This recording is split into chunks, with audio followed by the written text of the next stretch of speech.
What's going on, YouTube? I got a special treat for all the TFT fans out there that are trying to climb and play more consistently. Today I'm going to be giving you guys a thought process, like analysis and breakdown of a gold elo match that I had, where we actually hit a 3-star Yone at a full 8 challenger comp with the TikTok combo, took first place, absolutely dominated, and yeah, so I'm going to try to help you guys understand a little bit more about what's going on in set 6. It was an absolutely insane match. I definitely recommend you guys watch this video all the way through. I'm going to be dropping major hints as to how you guys can outsmart your opponents, play more efficiently, play more consistently, and this, like I said, is going to be a bit more of like a VoD review of my own gameplay. And if you struggle with being able to analyze your own games, I definitely recommend you guys watch this. Find out why I made the choices I made, what options I had available, and figure out how to find these things out for your own games and improve on your own play.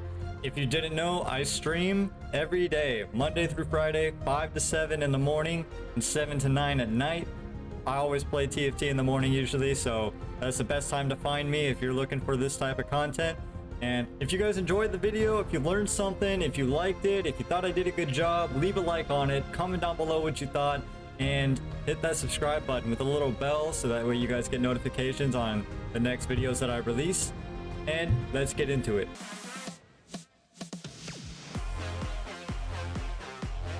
So coming right off the first carousel, we have a Camille with a bow. This I actually really like. Camille's one of my favorite champions early game. She's a really strong unit. She's got the bow, which just makes her even better. She gets her ultimate. Yeah, she gets her ultimate a little bit quicker. We hit the 2-star Camille from the shop, so we're pretty much set for a really good opener in the first stages of this game. Camille is just a really strong unit, and she's 2-star already. She's got that bow. She's looking juicy. We got the rod, so I'm considering building a Guinsoo's. The Guinsoo's would be pretty strong, but I feel like I'm gonna just wait and see what other units I get, because I might want to slam it on someone else. Here I'm going to pause this because I want to go a little bit more in depth with these augments. I know there's a lot of people that struggle with what augment they should pick, when they should pick it, why, what's going on. So I'm going to try to give my best breakdown as possible. Rich Get Richer, Salvage Bin, and Ancient Archives. I'm going to go from right to left here because I end up taking Rich. Ancient Archives is pretty nice, but I like it more in the late game because sometimes you're trying to get this last trait, but you don't have room on your board to play another champion. Like if you're looking for an enchanter or scholar, maybe the last Chemtech, who knows. So early game, I don't really like it. It doesn't have quite as much power. You don't have quite as much flexibility because you don't actually know what traits you're going to end up with by late game, what kind of comp you're going to be running. Salvage Bin is another really good one for early game. You gain a random completed item, so you're more likely to win streak because you're going to have a whole item before everyone else. And you can put this item on pretty much anybody as long as you know that you're not going to be playing them late game. Because once you sell that champion, you're going to get that item back in its component form. So if you want to, you can always build different items that are more best in slot for whatever comp you're running down the road. Now, Rich Get Richer, gain 10 gold, and your maximum interest is increased to 7. This one is a bit more reliable to me. I don't like getting a random completed item. I might get some components that I really don't want, or too many duplicates of items. And when I'm offered Rich Get Richer, I normally always take this one first because that 10 gold early puts you ahead of everyone else in terms of resources. You can buy out your shop, you can buy out the next shop, you can level up to 4, you can do a whole lot with the extra gold. And if you go on a major win streak or even a major loss streak, your maximum interest is increased to 7, so you're constantly gaining value out of this throughout the entire game. Now, it's a little bit weaker, as you'll see when I play it, because I end up flip-flopping a lot. However, that 10 gold early is definitely huge, and I think that's probably one of the main reasons why I end up getting through the mid-game quite healthily until I can hit my my comp. Now, I'm going to go right into one of the major tips that I'm going to give you guys for how to play more consistently in TFT. And that is right when you get to pick your first augment, immediately go scout the rest of the players. Chances are whatever augment they picked, you're going to be able to tell if they're going to be forcing a comp or what they like to play, or what kind of synergies they're going for, what you might need to play around. Or heck, maybe you're getting contested and you'll know right away. If you're like, oh, I'm gonna play an assassin this game, and you see 3 other people happen to have like weak spot or smoke bomb, then you know that you're gonna get contested, because those guys are most likely playing assassin, like this guy, smoke bomb. Another guy was playing Titanic Force. That tells me that that guy's going to be playing a bit more of a tanky team. Maybe I want to build a Giant Slayer. Maybe this bow is going to need to be paired up with a sword, not a cloak. So things like that you'll want to be aware of. Yeah, I made a huge mistake here now that I'm looking back at it. What I should have done is played the Lissandra, leveled up to 4, and played the Quinn with the Blitz, and Camille sold the rest. I actually sold the Kog'Maw and then bought the Cassidon because I forgot to look at the mutant trait. I didn't like the mutant trait for this game, so I ended up reselling him. But had I played the Lissandra instead of the Graves, I would have been able to econ with 10 gold, and I would have had a much stronger board, because Lissandra is a 3 cost, whereas Graves is a 1 cost. So I would have had better CC, more damage, and I'd be more likely to be on a win streak. Now, I happened to win this game, and I'm still able to econ, but I mean, just in this case, I had to sell the Lissandra in order for it to happen. So here in our next shop, you see that we have 17 gold. Even if we happen to win this next match, we're not going to have enough to reach the next econ bracket. It's a very common mistake that a lot of lower elo players make, of just not buying out their shop when they have the gold to do so. Buying out this shop right here would have cost me 7 gold. Yeah, 7 gold. I would have been at 10 gold and I'd still have interest. No matter what happens in this match, I'm not going to be able to reach the next econ bracket. Pulling these champions out of the shop and onto my bench makes it less likely for any other player who's looking for these champions to find them. And it makes it more likely for me to find the champions I do want. Essentially, you're taking a bag of marbles and you're pulling out all the marbles you don't want. All that's left in the bag now are the marbles you do want. So it's common sense. Buy out the shop and punish people for, you know, having extra gold. I had a bunch of gold here I could have been using against them, and I just wasn't. I made another mistake here by playing the Garen over the Blitz. I should have played the Blitz because he's adding more CC to the team. He has his pull and his knockup, and he uses it pretty much right away. So I'd have 3 CC units and pretty decent damage. Now, I don't think that it would have mattered in this match because this player happened to hit a bunch of 2-stars. He's got a 2-star Ziggs, a 2-star Graves, and a 2-star Singe. And he's running with Titanic Force. So all these champions with over 1,400 health are dealing bonus damage. So this guy's got a really strong board for early game. He's going to go on quite a win streak here. So there's not really much I could have done about this. Blitz is a 2-cost champion and Garen is a 1-cost champion. We're kind of back in that same situation where I should have played the Lissandra instead of the Graves. Here we go with the next carousel rotation. Right now we're just trying to think about what item we want. We know with our health we're not going to get all the options available to us. So with what's left, I'm thinking I want to go for the cloak because it's likely that I'm going to run for a challenger comp this game. I know no one else is playing challenger.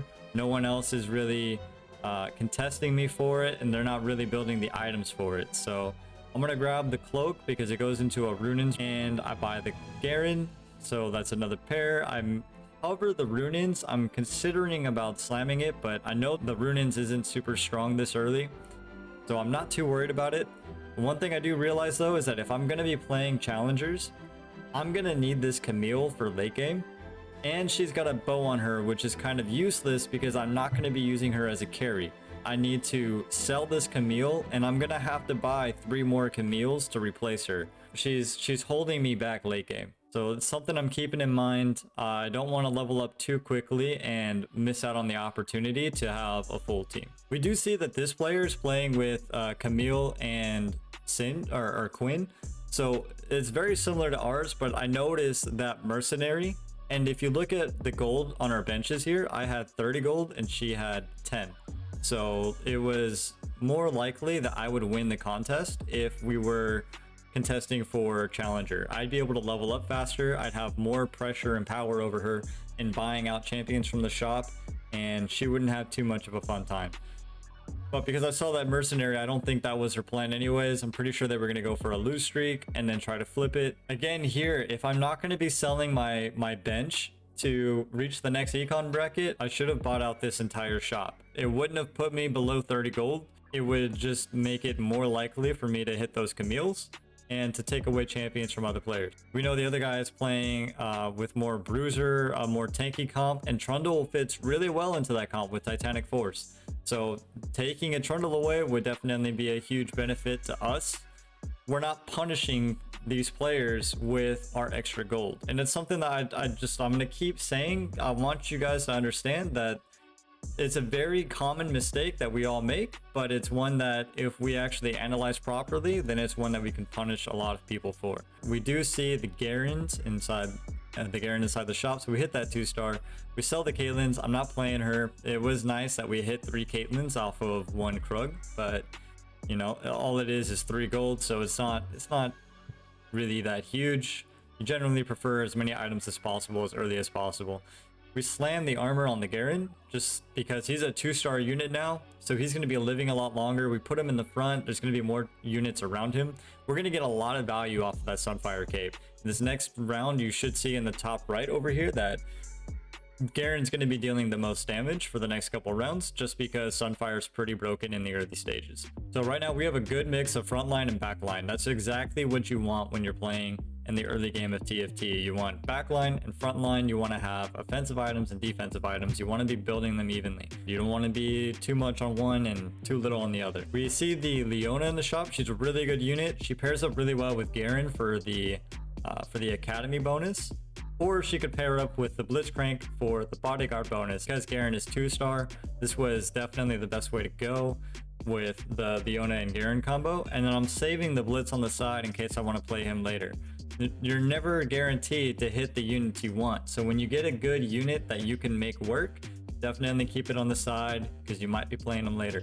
So here we go with our second augments. Again, I'm going to pause it here and I'm going to try to go through each one and tell you guys which one is best, which and why.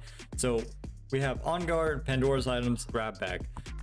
Item grab bag is really good. The sooner you get it, the better it is, just because a random completed item, you're a whole item ahead of everyone else, and it gives you a reforger. So if you don't like the item that you got, you can always reforge it and hopefully it comes out better. Another thing to note is that maybe you got the item you want, but you have a bunch of components from monsters. You can't create another item that you would like. So then you could reforge it and hopefully that one turns out better. Item grab bag really good as a first and second. On the third, I don't think it's super strong as a third augment choice, so I'd probably look at what the other options are. Pandora's items is really good. You gain a random component, and at the start of each round, your items on the bench become randomized.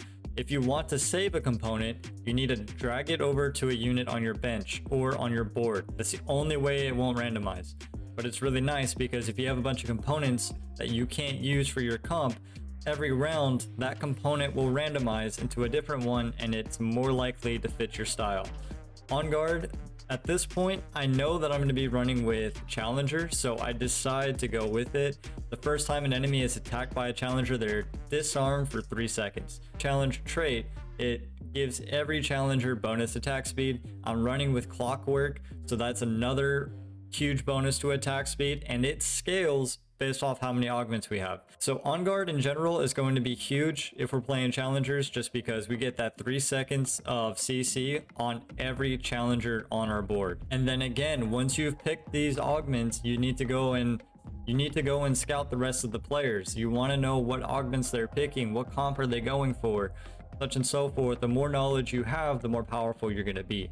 Before I continue on with the rest of the video, I'm going to drop the second major hint that you guys all need to know.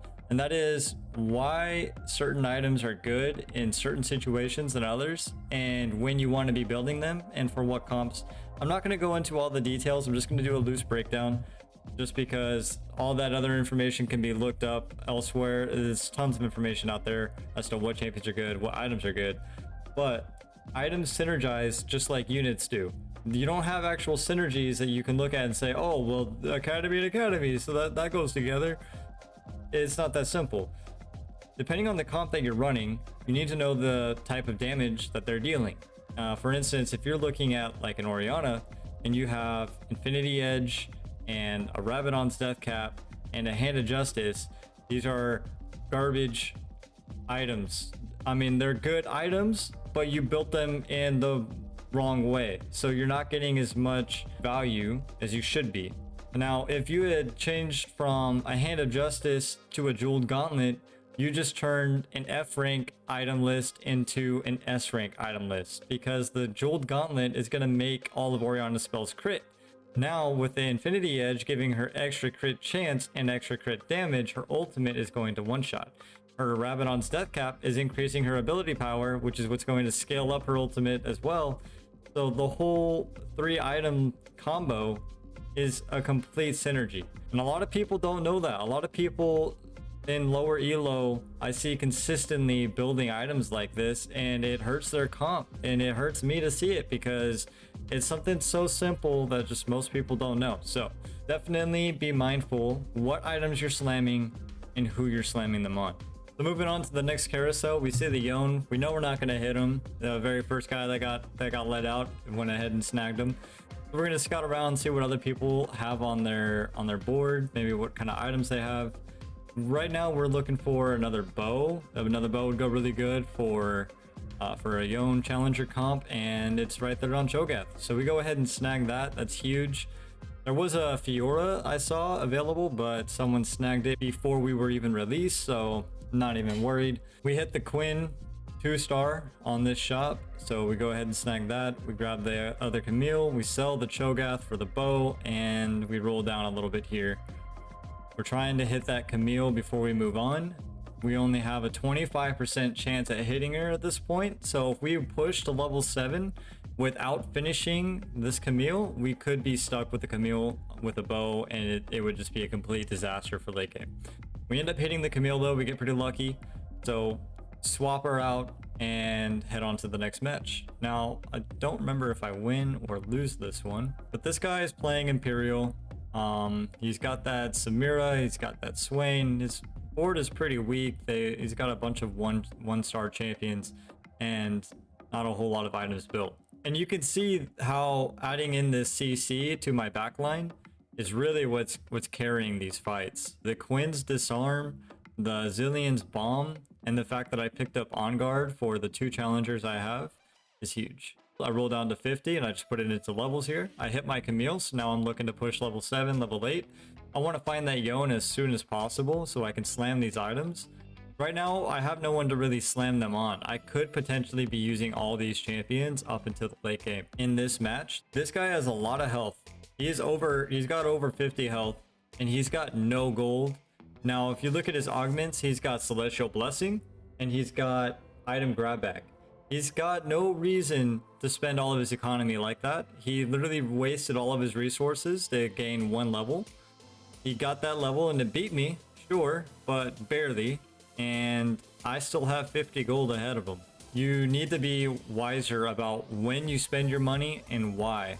So we clear these wolves, we get a bunch of items, and we end up selling the Samira. I don't know why. We skipped over another Samira. We hit a Yone. That's huge. We ended up playing the Talon because when we hit level 7, we needed an extra unit. So we're going to sell that Talon. We're going to play the Yone. We're going to slam the Runins. And right now we're rolling down to 50 gold because I realize I need to hit more challenger units. I'm going to pick up this Warwick, and actually I think I pick up the Oriana, then I pick up the Warwick. Moving in, we find a 1% Kaisa, which is huge, and we find the Fiora.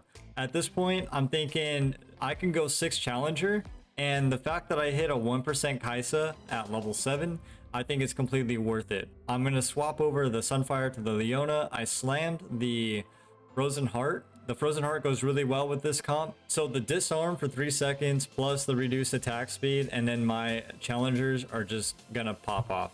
Essentially, I have way too much CC for most of these teams to deal with me at this point. I threw the spare bow on Yone because I knew that I was gonna probably be looking for a Last Whisper or even a Gwen Suze. Those items are both really good for him. Okay, so I rolled down a little bit more and I ended up slamming a Morello on Oriana. It's a really good item for her. Her ultimate hits multiple people and it's going to reduce the amount of healing that they do for any of these healing comps.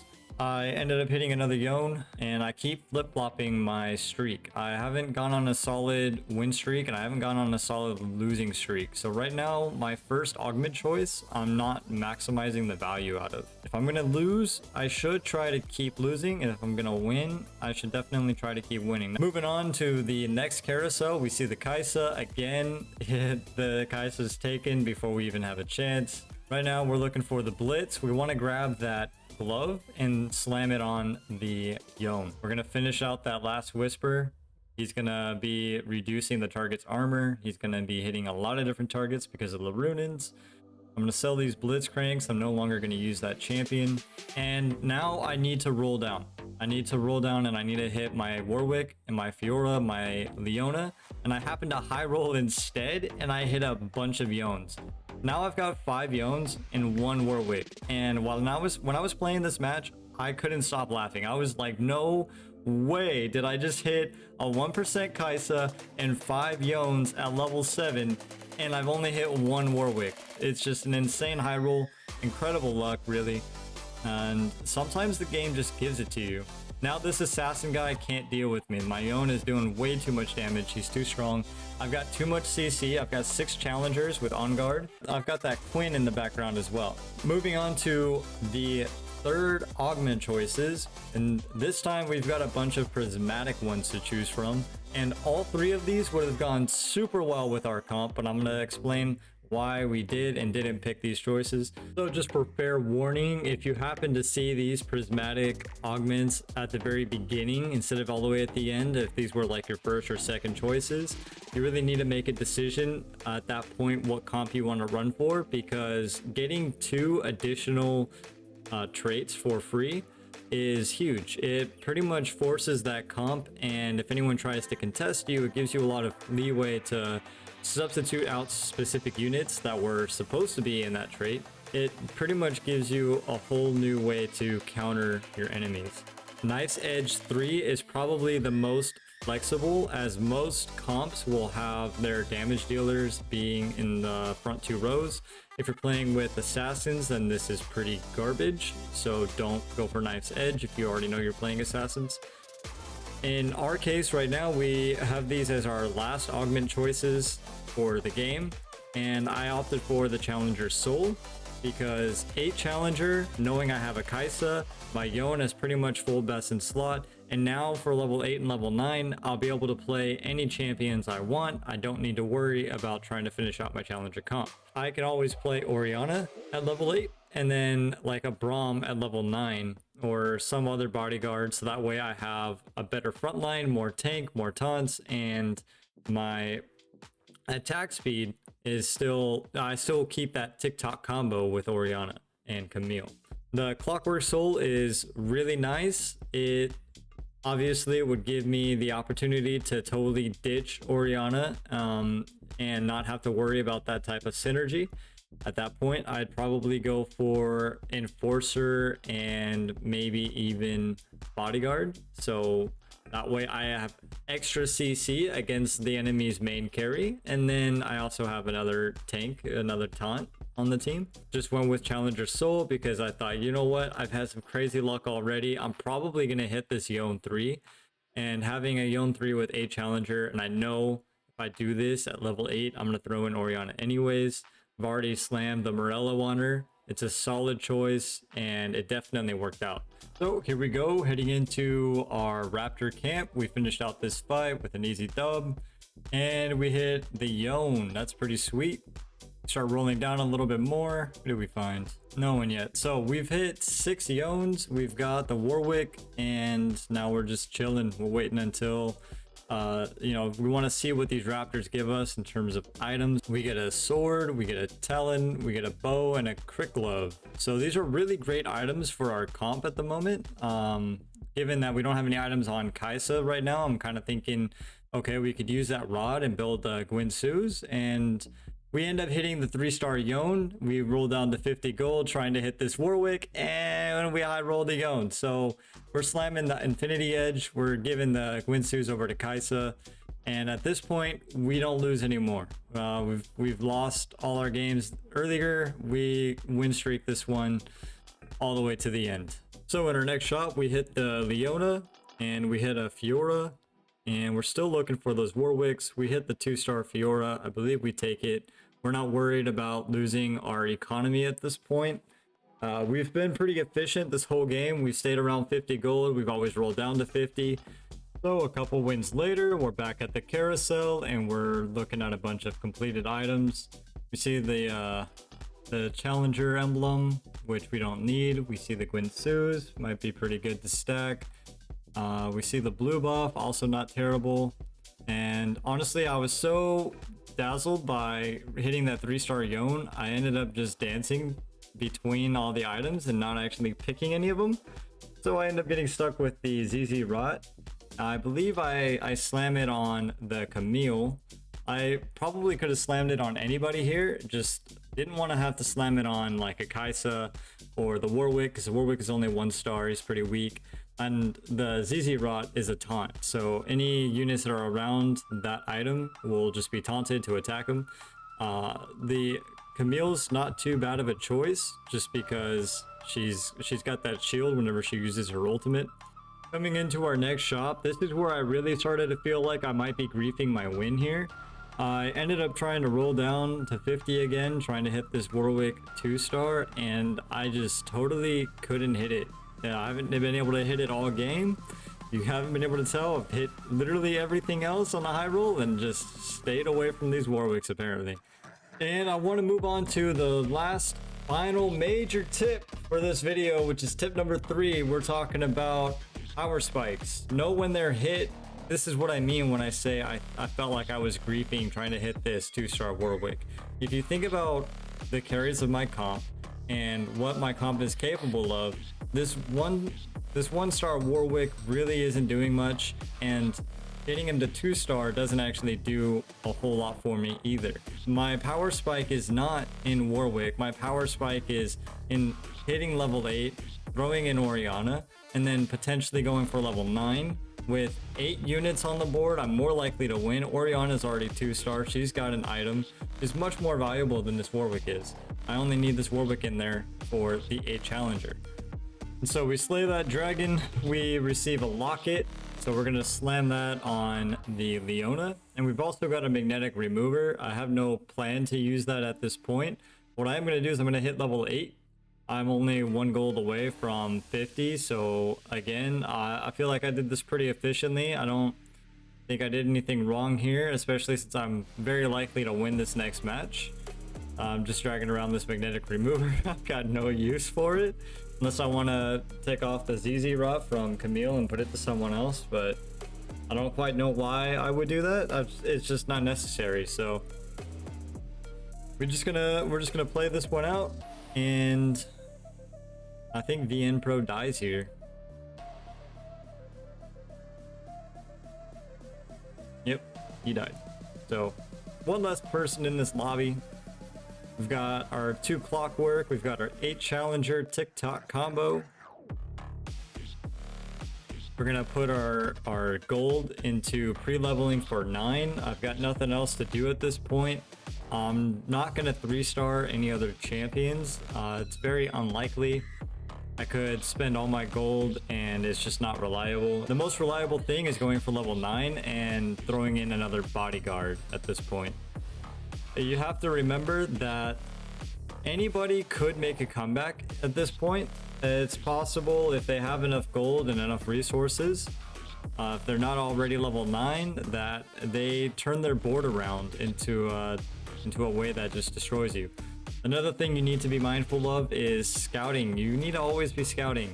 People can throw in a Zephyr at any moment and just totally tornado your carry and leave you hung up. So we buy the Braum. I'm going to sell the Fiora so I have enough gold to level. I'm looking at it 65. It costs 64. I've got no reason to wait here unless... No, I've got no reason to wait, so I just pump it into level 9, throw in the Braum. I'm going to magnetic remove items off of Leona. I'm going to throw the Sunfire back on her. I'm going to throw the locket on the Braum and the Frozen Heart. Braum is a tankier unit. He's a 4-cost. He doesn't need to be 2-star. This is where I was talking about with champions are better or not. and I didn't want to go too much in depth to it, but another thing you need to take into consideration is their abilities. And Braum applies CC. He knocks everyone up, and it's like for a second. The Yone shields herself with armor, and it's a pretty big radius of the people that she hits. It does do some damage, but it's mostly for the shield and makes her more tanky. Because of that, I wanted to put the stats on Braum. And if I am throwing Braum in there, putting the locket on him is best because it evenly distributes the shield. It's 2 hexes to your left and 2 hexes to your right, so it just worked out kind of perfect there. I'm gonna sell the Yone. I picked up the Warmogs, slamming that on Braum as well. I end up hitting the Braum 2-star. Now it's undeniable which unit is stronger. There's no question about it. Braum is gonna totally destroy the Yone in terms of damage and tankiness. Even without the items, if you're just looking at the unit themselves, it's 2 stars. We're level 9. There's 2 people left in this lobby. This is the assassin guy that I was super worried about. I could have held him back even more. Maybe he wouldn't have made it this far. Who knows? But he doesn't get any further than this. R.I.P. man. Bone, you were a good man. You played well. And okay, apparently the other person died to the other guy. So that's it for this video. And if you guys have watched it all the way through, comment down below all the major tips that you guys had heard, or maybe just your favorite one. Let me know if there's anything that you guys thought I might have missed. I hope that you all were able to learn something and you found this useful. And until the next video, see you guys later. Peace.